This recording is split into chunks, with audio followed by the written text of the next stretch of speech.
आपकी स्क्रीन पर इस वक्त सुप्रीम कोर्ट के दो जजों की फोटो दिख रही होगी।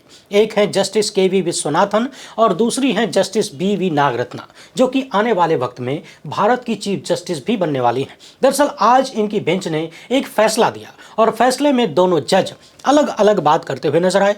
भ्रष्टाचार निवारण अधिनियम 1988 की धारा 17A, जिसे जुलाई 2018 में मोदी सत्ता ने अमृतकाल के तहत लागू किया, उसे लेकर सुनवाई चली और दोनों जजों के मत अलग अलग आए। दरअसल ये धारा कहती है कि किसी भी केंद्र सरकार या राज्य सरकार के सरकारी कर्मचारी के खिलाफ आधिकारिक कार्यों से संबंधित अपराध की जांच नहीं हो सकती, तब तक नहीं हो सकती जब तक कि केंद्र या राज्य सरकार की तरफ से परमिशन न मिल जाए। यानी केंद्र सरकार और राज्य सरकार जब अपने ही अधिकारियों के खिलाफ आपराधिक जांच की अनुमति देंगे तभी आगे की कार्रवाई होगी या नहीं होगी। अब मोदी सत्ता के इस प्रावधान के खिलाफ मामला सुप्रीम कोर्ट पहुंचा था, तो जस्टिस नागरत्ना ने कहा कि यह पूरी तरह से मनमाना है, गलत है, भ्रष्टाचारियों को बचाने वाला है। दूसरी तरफ जस्टिस विश्वनाथन ने कहा कि धारा 17A संवैधानिक रूप से वैध है, बशर्ते सरकार से पूर्व अनुमति लेने की बजाय लोकपाल या लोकायुक्त अधिकारियों के खिलाफ जांच की अनुमति दें या न दें, यानी उनसे परमिशन लेना बेहतर होगा।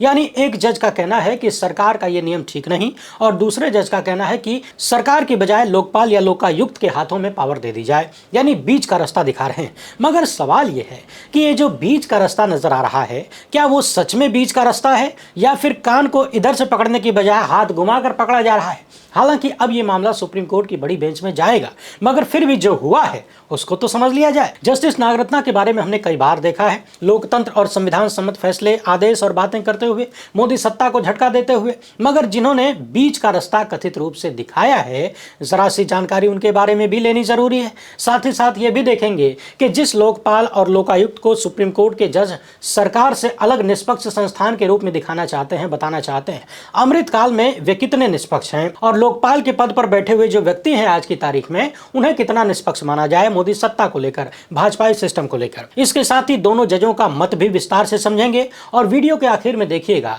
कि कैसे कथित रूप से बीच का रास्ता निकालने के भीतर हाथ घुमाकर कान पकड़ने की बात सामने आ रही है और कैसे अमृतकाल में कथित रूप से तमाम भ्रष्टाचारी अधिकारियों को, गलत करने वाले अधिकारियों को बचाने का जुगाड़ कथित रूप से मोदी सत्ता ने बनाया। यह आरोप क्यों लग रहे हैं, सब कुछ समझेंगे। मसला बड़ा गंभीर है, इसलिए आखिर तक देखिएगा। पहली बार है तो चैनल को सब्सक्राइब करके घंटी बजा दीजिए टन से। हर एक वीडियो को लाइक और शेयर करना आपकी जिम्मेदारी है। इसके अलावा आपको मालूम है कि हम किसी धन्नासेठ या राजनीतिक दल के दम पर नहीं चलते, तभी खुलकर उन मुद्दों पर बात हो पाती है जिन्हें छुपाने के लिए गोदी मीडिया को पैदा किया गया है। हमारा काम पसंद आता हो तो इसके QR कोड या फिर मोबाइल नंबर का प्रयोग करते हुए जो भी हो सके आर्थिक सहयोग भेजने का प्रयास जरूर करें। बहुत बहुत धन्यवाद।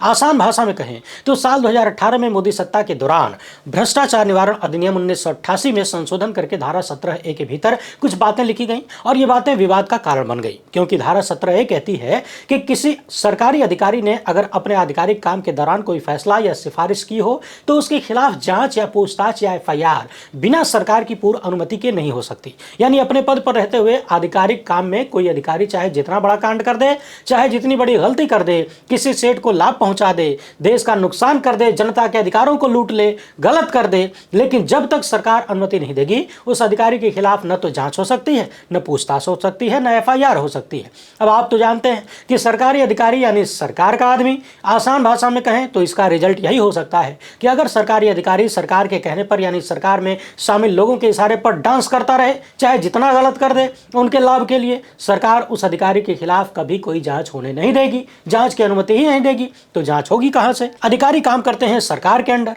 उनका काम है जनता की सेवा, इसीलिए जनता से तनख्वाह के रूप में लेते हैं मेवा। लेकिन बात यह है कि वो मेवा वाया सरकार तनख्वाह के रूप में अधिकारियों को मिलती है और यदि ये अधिकारी जनता का पैसा खाकर सरकार की ढोल बजाएं, उनके कहने पर कुछ गलत भी करें, तो सरकार इन्हें डंके की चोट पर बचा लेगी। यही धारा 17A को लेकर लोगों की शिकायत है और इसी शिकायत को लेकर एक संस्था सुप्रीम कोर्ट पहुंचती है और सुप्रीम कोर्ट में उनका पक्ष वरिष्ठ अधिवक्ता प्रशांत भूषण रखते हैं। सुनवाई के बाद फैसला आता है और फैसले में दोनों जज अपना अलग अलग मत रखते हैं। अब चूंकि दो ही जज थे, दोनों अलग अलग हो गए तो मामला टाई हो गया। अब 2 से ज्यादा जजों की बेंच बनेगी, तब इस मामले पर आगे की सुनवाई सुनवाई होगी। मगर फिलहाल ये देखिए कि दोनों जजों ने क्या कहा।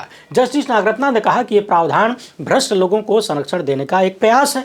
मगर उससे पहले एक बात याद दिला दूं, धारा 17A बनाते हुए मोदी सरकार ने कहा था कि ईमानदार अधिकारियों को बचाने के लिए ये जरूरी है, यानी ईमानदार अधिकारियों को कोई यूं ही न फंसा दे, इसलिए हमसे परमिशन लेकर उनके खिलाफ कार्रवाई करनी होगी। मगर यहां भी कहानी ठीक वैसी ही निकलती हुई दिख रही है जैसे इलेक्टोरल बॉन्ड में निकली थी और अन्य मामलों में मोदी सरकार के कानूनों में कथनी और करनी में बड़ा फर्क जो नजर आया था वैसा ही दिखता है। बहाना दिया गया कि ईमानदार अधिकारियों को बचाना है, मगर आरोप लग रहा है कि भ्रष्टाचारी अधिकारियों को बचाने के लिए इसका दुरुपयोग हो रहा है। सुप्रीम कोर्ट में ही वरिष्ठ अधिवक्ता प्रशांत भूषण ने बताया कि सीबीआई से जुड़े लगभग 40% मामलों को ही धारा 17A के तहत जांच के लिए पूर्व स्वीकृति मिली, यानी 60% मामलों में सरकार ने स्वीकृति नहीं दी कि अधिकारियों पर जो आरोप लगाए गए उसकी जांच हो, यानी 100 में से 60 मामले बिना जांच के ही रह गए सरकार की मंशा के कारण। अब जस्टिस नागरत्ना का कहना है कि धारा 17A अधिनियम के उद्देश्य के खिलाफ है और असंवैधानिक है, क्योंकि अधिनियम भ्रष्टाचार को रोकने के लिए बनाया गया। जस्टिस नागरत्ना कहते हैं कि मुझे लगता है सरकारी कर्मचारी के खिलाफ जांच, पूछताछ या FIR के लिए सरकार से किसी पूर्व अनुमति की जरूरत नहीं है और ये कहीं न कहीं भ्रष्ट लोगों को संरक्षण देने का प्रयास नजर आता है, क्योंकि सरकार अपने ही सरकारी कर्मचारियों को जो उनके हितैषी होंगे, यानी जो उनके हिसाब से काम कर रहे होंगे, डांस कर रहे होंगे, उनके खिलाफ तो कभी एक्शन लेने की परमिशन देगी ही नहीं और भ्रष्टाचार के आरोप शुरुआत में ही खारिज हो जाएंगे, जबकि ऐसा नहीं किया जा सकता। धारा 17A का उद्देश्य ईमानदार अधिकारियों की रक्षा करना है, लेकिन यह भ्रष्टाचार को रोकने के उद्देश्य पर हावी नहीं हो सकता। जस्टिस नागरत्ना ने कहा कि किसी भी उच्च शिकायत को धारा 19 के तहत खारिज किया जा सकता है, लेकिन धारा 17A के तहत प्रारंभिक जांच को भी रोकना ठीक नहीं है, क्योंकि हर शिकायत बेकार नहीं हो सकती। और धारा 17A का अंतर्निहित अनुमान यही नजर आता है कि पुलिस को दी गई हर शिकायत झूठी और बेकार होगी। कुल मिलाकर मोदी सत्ता का यह संशोधन सरकारी अधिकारियों को संरक्षण प्रदान करता है। दूसरी तरफ जस्टिस विश्वनाथन ने राय दिया कि धारा 17A में कुछ गड़बड़ नहीं है, दुरुपयोग की संभावना के आधार पर इसको रद्द नहीं कर सकते, यानी किसी कानून का गलत उपयोग हो सकता है, इस संभावना पर कानून को रद्द नहीं किया जा सकता। इससे अच्छा होगा कि सरकार की बजाय ये जो पूर्व स्वीकृति लेने की बात है, ये लोकपाल या लोकायुक्त की सिफारिश पर किया जाए, यानी सरकार से नहीं बल्कि लोकायुक्त या लोकपाल से अनुमति लेने की बात हो जाए। उधर वरिष्ठ अधिवक्ता प्रशांत भूषण ने बड़ा मजबूत तर्क दिया कि सरकार खुद ही तय करती है कि अपने अफसर पर जांच हो या न हो, यानी सरकार खुद ही जज बन जाती है। ये कैसे हो सकता है? अब जरा ध्यान दीजिए जस्टिस KV विश्वनाथन पर। इनके बारे में सबसे महत्वपूर्ण बात यह है कि वकील से सीधे सुप्रीम कोर्ट के जज बने, यानी ऐतिहासिक प्रमोशन हुआ। ऐसा बहुत कम लोगों के साथ हुआ है आज तक भारत में। इन्हें देश के सबसे तेज दिमाग वाले संवैधानिक और वाणिज्यिक कानून के वकीलों के रूप में गिना जाता था। धन्ना सेठों के दिवालियापन और बड़े बड़े व्यापारियों के कारोबारी विवादों में वकील रह चुके हैं। और सबसे महत्वपूर्ण बात, राम जन्मभूमि बाबरी मस्जिद विवाद में भी इन्होंने मुस्लिम पक्ष के वकील के रूप में काम किया था। सुन्नी वक्फ बोर्ड की ओर से पेश हुए थे, कानूनी दलीलें दिया था। यह मामला 2019 का है और 2023 में वकील से सीधे सुप्रीम कोर्ट का जज बनने का मौका मिल गया। अब इनका कहना है कि जहां तक सवाल है कि सरकार अपने अधिकारी के खिलाफ जांच नहीं करने देगी, तो ऐसा है कि सरकार से परमिशन लेने की बजाय लोकायुक्त या लोकपाल से परमिशन की बात हो जाए। यानी लोकायुक्त और लोकपाल तो सरकार से अलग है, निष्पक्ष माना जाता है, परंतु अमृतकाल में मूल सवाल तो यही है कि कौन सी संस्था निष्पक्ष मानी जाएगी और कौन सा अधिकारी निष्पक्ष माना जाएगा। अगर हम लोकपाल की बात करें तो भारत में वर्तमान में लोकपाल अध्यक्ष सुप्रीम कोर्ट के पूर्व जस्टिस अजय मानिकराव खानविलकर हैं। साल 2024 में इन्हें लोकपाल बनाया गया और जैसे ही खानविलकर साहब का नाम याद आता है तो उनके कुछ फैसले याद आने लगते हैं। 370 में संशोधन के मामले में इन्होंने सरकार के पक्ष में फैसला दिया। इलेक्टोरल बॉन्ड योजना को याद करिए। भ्रष्टाचार के कितने आरोप लगे मोदी सत्ता पर। जब ये मामला खानविलकर साहब की बेंच में गया तब भी मोदी सत्ता को राहत मिली, इन्होंने तत्काल रोक नहीं लगाया। इसी तरह भीमा कोरेगांव यानी यूएपीए मामले में भी इन्होंने जमानत को सीमित रखने का तर्क दिया, यानी इन्होंने यूएपीए को और कठोर बनाया, जो कि सीधे सीधे मोदी सत्ता के लाभ के बाद पीएम केयर फंड को जब आरटीआई के दायरे में लाने का मामला सुप्रीम कोर्ट पहुंचा तब भी इन्होंने कह दिया कि यह पब्लिक अथॉरिटी नहीं है, यानी मोदी सत्ता के हक का फैसला। इसी तरह महाराष्ट्र का राजनीतिक संकट भी जब सुप्रीम कोर्ट पहुंचा तो हुजूर के माध्यम से वही निकला जो गुजराती जोड़ी के हक का था। बार बार इनकी कलम से वही निकला जो भाजपाई सत्ता को मजबूत करता था। अब यही साहब लोकपाल हैं। तो क्या हम कल्पना कर सकते हैं कि यदि सरकार के किसी अधिकारी के खिलाफ जांच करने की परमिशन लोकपाल से मांगी जाए तो खानविलकर साहब ऐसी बात कहेंगे जो मोदी सत्ता को मंजूर न हो और जाहिर सी बात है, सुप्रीम कोर्ट से रिटायरमेंट के बाद कुछ ही समय में लोकपाल जैसा बड़ा पद मिला है तो उसके पीछे भी कोई कारण रहा होगा, विशेष कारण रहा होगा। ध्यान देने वाली बात यह है कि लोकपाल की नियुक्ति जो समिति करती है उसके अध्यक्ष होते हैं भारत के प्रधानमंत्री, लोकसभा में विपक्ष के नेता और लोकसभा के अध्यक्ष भी होते हैं स्पीकर, एक जज और एक वकील, यानी सरकार का प्रभाव यहां भी होता है।